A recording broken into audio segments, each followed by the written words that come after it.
আসসালামু আলাইকুম রহমতুল্লাহ। আজকে আমি দেখাবো যে কীভাবে ওই এলজি বেটে নেটটা সেটিং করতে হয়। এটা অনেক সময় নেট সব ঠিক থাকার পরও নেট চলে না, নেট থাকার পরও নেট চলে না। এটা একটু দেখাই দিব। এটা একটু সামান্য একটা কাজ করলে হয়ে যাবে। এটা একটু সেটিংয়ে গিয়ে আপনারা ইন্টারনেট সেটিংয়ে যাবেন, এখানে নেটওয়ার্ক সেটিংয়ে যাবেন, তারপরে এখানে অ্যাক্সেস পয়েন্টের এখানে গিয়ে এটা থাকতেও পারবে অথবা নতুন একটা নিতে পারবেন। আমি একটা নতুন নিই দেখানোর সাথে।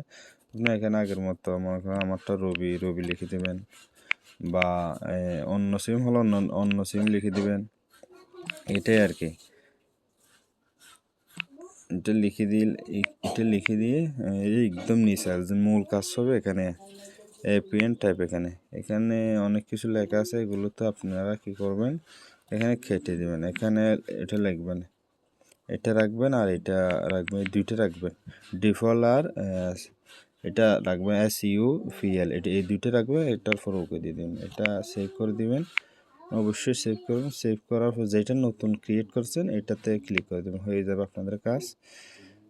যদি না হয় একটু রিস্টার্ট দিয়ে নেবেন, রিস্টার্ট দেওয়ার পরে হয়ে যাবে আশা করি। এতটুকুই।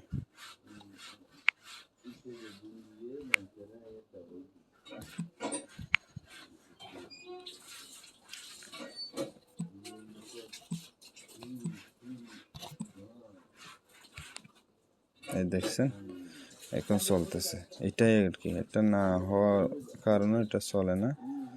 ধন্যবাদ সবাইকে। আসসালামু আলাইকুম রহমতুল্লাহ।